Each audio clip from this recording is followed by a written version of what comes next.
I know for a fact I was so sick from drinking. If I'd have stayed home, I'd have continued. And I probably would have been hospitalized because I had not been hungover, like I said, in at least 2 years because I needed the alcohol to function. Well, I had gone through withdrawals and I had come out of that at the camp. And then when I got out, I thought I could drink as much as I could before I went in. And it was like a no-go because I was ill for at least 2 days. But I have 11 days clean today. I got into the Galt, like I said, that Sunday night. And I'm ever so grateful. I have my job. It's still the same stress level, but I am coping because I come home to the Galt house and I go to meetings just about every day, or evening. And I don't have, my family's supportive. They're proud of me. They're happy.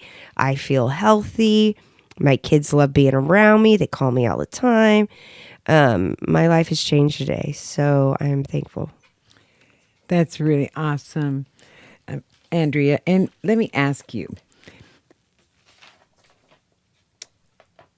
what did your early recovery look like when you were at the camp?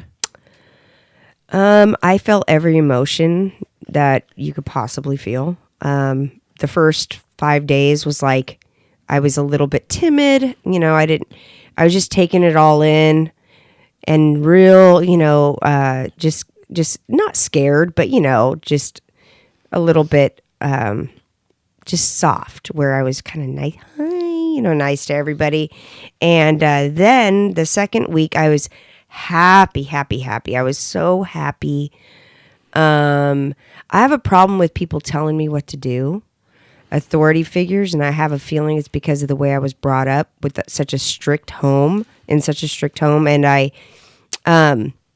we had family weekend the second weekend that I was there. So mind you, it's the tail end of my happy week, and my sister and my oldest daughter were there for family day on Sunday, and we had communication that day.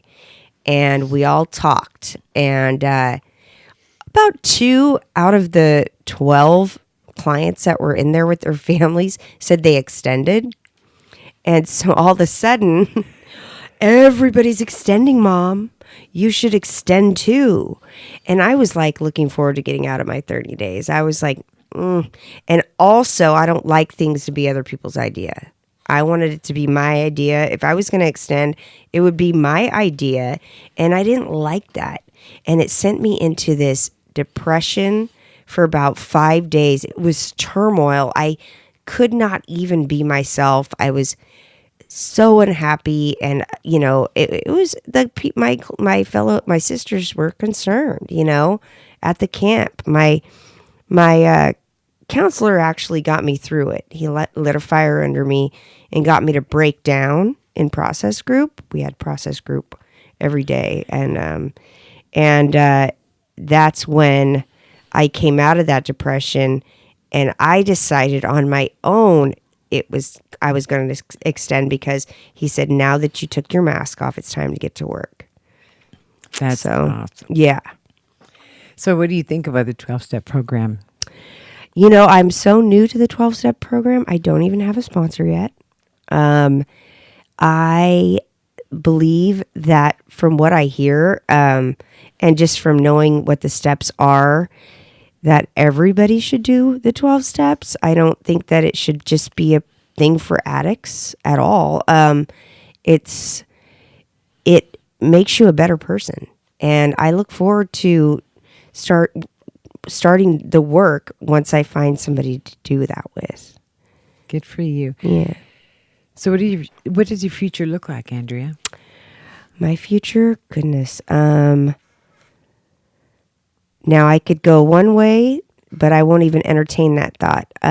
So let's say the sober Andrea, I want to go back to school.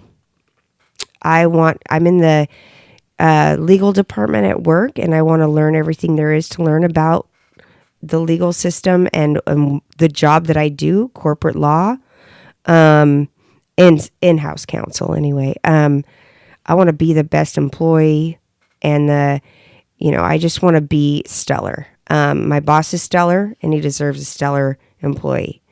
I want to be an awesome mom. I know that both my daughters will one day get married and have their own kids. And I want to be an awesome grandmother who's healthy and able to play and has the means to spoil my grandbabies. I'm not married today. I am in a relationship. I don't know where that's going to take me. However, I'm not really worried about that right now. All I'm really focused on is my sobriety and my job. Sobriety first, because without that, I'd be shit at work.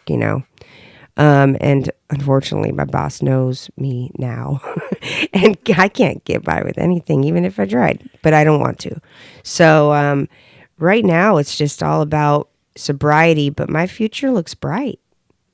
Yeah. That's awesome, Andrea. Thank you so much.